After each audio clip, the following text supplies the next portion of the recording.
Hey, what's going on, everyone? I am back for another Slim Sports interview. And as always, I'm your host, Jay Slim. And joining me today is a familiar face to the show. Had him on a couple of times as he made it to the Final Four with the Owls last year during March Madness. This year, they had a phenomenal season. He took a big step up. I'm talking about 6'7" forward from FAU, Tre Carroll. What's going on, Tre? Pounded by Bell. Bell has good on-ball D. Carroll with some space, and he knocks it in. What's up, man? Thanks for having me. Absolutely, man. This is for anyone that doesn't know. I just told Tre before we started this. This is my 100th interview, and it doesn't get more special than this. This guy, I got to see him play high school ball, follow his college journey. Incredibly proud of him, and now he's going to be taking an even bigger step up next season. So I'm super happy for you, Tre. And obviously, this past season, you guys had a bigger target on your back, obviously, having made the Final Four the year before. You had a lot of Power Five conference teams on your schedule. Ended up going against Butler in Illinois, where you had 10+ points in each of those games. Ended up winning over Arizona. I believe that game went into double overtime, too. So talk to me real quick about this past season for FAU, for the Owls.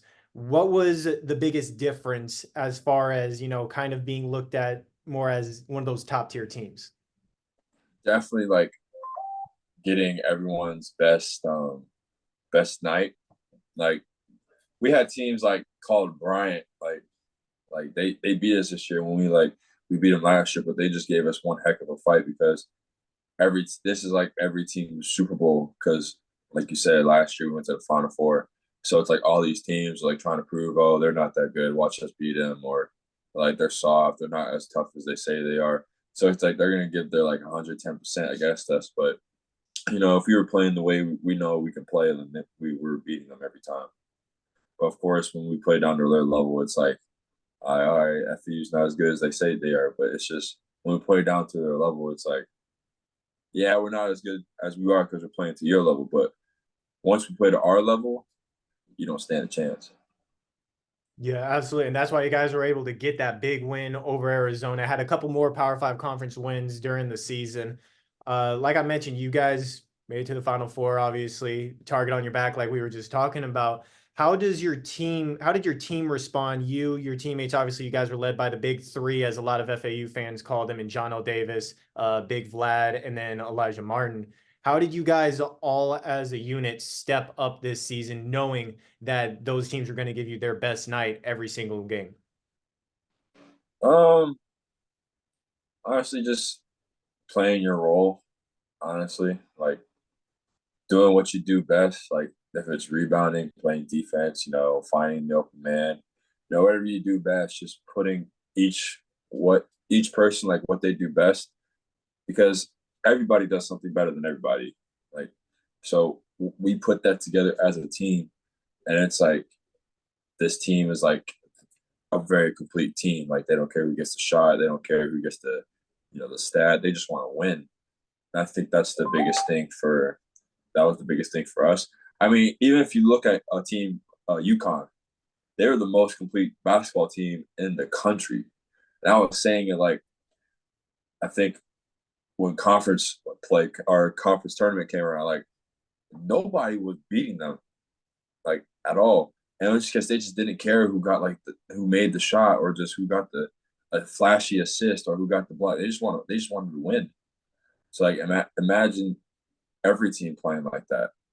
Like how many people would watch it? Like, bro, that would be sick. But I think that was the biggest thing for us, just trying to get the win no matter what, like sacrificing for each other. Just like because winning is what's gonna put money in their pocket too. Like it's gonna make people more interested. Okay, how did they win? Why are they winning? No one's gonna want to watch a team if they're losing. You know what I mean? Like you have all the flashy stuff, but if you're losing, no one's gonna care. If you're losing, you're not accomplishing anything. You know what I mean? Yeah, absolutely. You guys did have a whole lot of wins though this season, 25-9 overall. Made it back to the NCAA tournament. You yourself, you averaged 4 points per game, 2 rebounds, shot 50% from the field in one of those backup big man roles. I will say every time you came in, the announcers usually loved you because you were able to stretch the floor, knock down those long range shots, and make some good plays. So when Big Vlad needed a rest, you definitely came in and helped out a lot. But the great part about your roster was the fact that you guys only had one guy graduate, I believe, from a year ago. So you guys Yeah. brought back pretty much everybody. How did that chemistry really help you guys out on the floor? Well, it's like we didn't have to relearn how people play. We know what like each person likes to do. You know what I mean? So it's like we know each other's tendencies. Like we know Nelly likes to get to his left hand, and if he doesn't like the layup, he's either gonna pump fake or drive baseline and try and find Big Vlad that's trailing right behind him. That BJ likes to size people up and either drive to the basket or get to a step back three. Jalen Gaffney is a pass first point guard. He'll pass up a wide open shot and get even better wide open shot. To Elijah, he'll pump fake, drive right, go for the dunk or catch and shoot three. And we know Vlad will get his right hand hook started and look for him. He's a lob threat. So it's like we already know like a bunch of these guys' tendencies. Nick loves to drive left, loves to body you in and get to his either his floater or his step back three. So it's like we already know how each other plays. So it's just like it's not more so we have to relearn. It's more just like getting the reps in. You know what I mean? Like just getting even more and more reps so we're each like even more dangerous.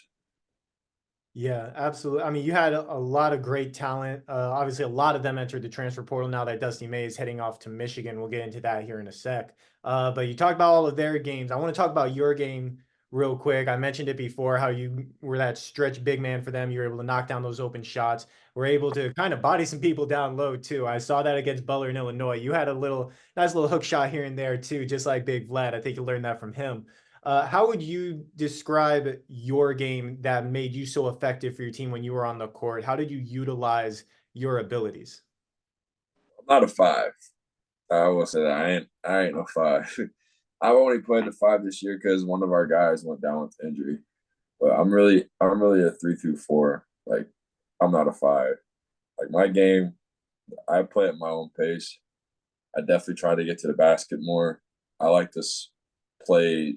I like to play facing the basket. I don't like playing back to the basket. I think that's just kind of limits what you see around the court and what goes around you. But on the break, I love to push the tempo. But if I notice that we don't really have an advantage, I'll slow it down a bit and try to look to see where the open man is, see if they have an advantage. But I'm a pretty pass first guy too. I love getting my teammates involved because as soon as you get your teammates more involved, then the rock's going to come back to you because the defense is going to think, oh, he's getting everyone else is getting involved, but he's not kind of doing anything. So let me sag off a little bit. Then the ball comes back to you, wild three. Yeah, you were able to knock down a lot of shots that way, getting those finding your teammates open, then finding you open. You were able to help lead your team to a lot of success, that is for sure. Under Dusty May, who obviously is now heading to Michigan. He's a great coach. You got to learn from him for the past couple of years. Uh, how would you describe his coaching style that was able to help lead FAU to a Final Four appearance, March Madness again this year, to just so much success overall? Um, I think he gave a lot of the guys freedom, like just play basketball. Like he wasn't run this every time, run this, run that. He wasn't really like that.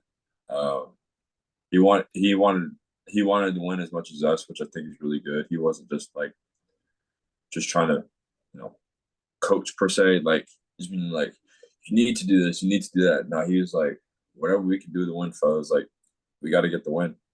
He's like, I don't care how we got to do it, but we got to do it. And like I don't think he's gonna be a guy to limit you, but if you're not putting in the work, I think he will because he doesn't trust you. You know what I mean? He needs to see like put in the work and like actually see you do it in practice and on your own time. And if you don't, and he's not going to be able to trust you. You know what I mean? Yeah, absolutely. I mean, he definitely got a lot out of yourself and your teammates. Now, obviously, he's replacing Juwan Howard over there at Michigan for the Wolverines. There's already talk about a lot of the guys that have entered the portal for the Owls. Uh, they're going to be heading to Michigan, according to a lot of these, scouts and all that stuff. You know how that goes. But you're actually one of the very few, if pretty much the only guy from last year's roster that actually played that's staying at FAU? You're staying in your home state of Florida. I know your fiance's down there, your family. What went into that decision to remain an Owl for your foreseeable future? Just having two really good talks with coach, seeing where he wanted me and how we would be playing. Talking to my mom about it, just getting her meeting coach and having her have a talk with coach, just saying how she felt about him. And really just I created a life down here where like you can't really pass up, especially since with my fiance too. Like we can't really pass that up, It's just like I don't want to go like somewhere where I have to be like 3 to 4 states away, and only see her like on special oh, I'm able to go home for like 3 days, so I'm gonna get a plane ticket. You know what I mean? I love seeing my fiance every day. Like that's such a blessing that a lot of people get to have. And I'm playing in my home state, so my folks can come see me play every home game. So those were the factors that went into it. And like I said, I had really good two talks with coach. Yeah, and that's awesome. And obviously, with Dusty May leaving, brand new head coach John Jacobs is now taking over. You talked about how your family spoke with him. You've had talks with him. What are your thoughts of him as a head coach? How do you think he's going to be able to continue the success for the Owls where Dusty May left off? He's bringing in a lot of experienced guys, coaching wise. Like our coaching staff is, I think, even more elite than it already was. And just with the workout, yesterday was our last day of workouts, and now we have like a month and a half off or something like that. But you can definitely see like the vision he has for this program, and it's a vision that I want to be a part of, and I think it's a vision where we can win a national championship this year. That's how confident I am. I'm so confident that I feel like I can lead a team to a national championship. I'm so serious. I haven't felt that confident in a minute, but I feel that confidence like coming back slowly. And it's just I felt a amount like the amount of trust I got with him in a short amount of time that I've known him. I haven't had that with anyone else. Like it's had to build over time. Like I just trusted him immediately. I don't know what it was, but he was giving me good vibes, and his Lord and Savior is also Jesus Christ. So that was an A+ too, because I'm the same way. So it's like, it's like the opportunity is there. So why would I pass it up? Absolutely, dude. That's awesome to hear. I definitely love seeing you talk about your confidence coming back. I saw you play high school ball quite a few times, and you were one of the best players in the state of Florida. End up going to FAU, and I mean, when you have seen the floor, you've managed to produce. Obviously, you had some veteran guys in front of you, but now that you're, basically the only guy returning for FAU next year, you're expected to take that leadership role, be more of a scorer. How are you really looking to develop your game to be able to take on that role for next season? I've been ready to take this role, man. I put in the work. I know this game like the back of my head. The game is so easy. It comes easy to me. So I've been ready. Like this isn't new to me. Like you know what I mean? I've Mhm. done this since I was in middle school, man. Like this game comes way too easy for me not to be able to lead a team to a national championship. So Mhm. I just feel that confidence coming back, man. So that's all. That's awesome. I can't wait to see what you do on the floor for your team. Now, obviously, you're going to be surrounded by a lot of new players for the Owls. We talked about how, you guys brought back most of the roster for this year's team, how you guys didn't have to relearn each other's tendencies. Now you have to learn all these new guys, you have to not only learn their games, but also learn their names pretty much. I mean, there's a whole lot of new factors for FAU heading into next season. What are your expectations for this team as a whole, as far as what you guys need to do in order to blend together early in order to make that run to a national championship? Sacrifice for the team. Don't let your personal ambition get the best of you. We're trying to win, and when the whole team win, and when we win, the whole team wins. Everybody gets a piece of the cake. Like no one's left out at all. And I think that if we bring those types of guys into the program where they just want to win, they don't care about nothing else but winning. we have a real chance at winning a national championship. That's awesome, man. I cannot wait to see you guys holding up a trophy at the end of next season, winning March Madness. I already know with Tre Carroll leading the way. I mean, I never put any doubt on you, man. I mean, I am excited for you. Can't wait to see where the journey takes you. And best of luck next season, man. Super happy for you. Appreciate you, man. Absolutely. 100th interview. Love it. Tre Carroll, thank you. Have a great day, man. You too, man. Thank you.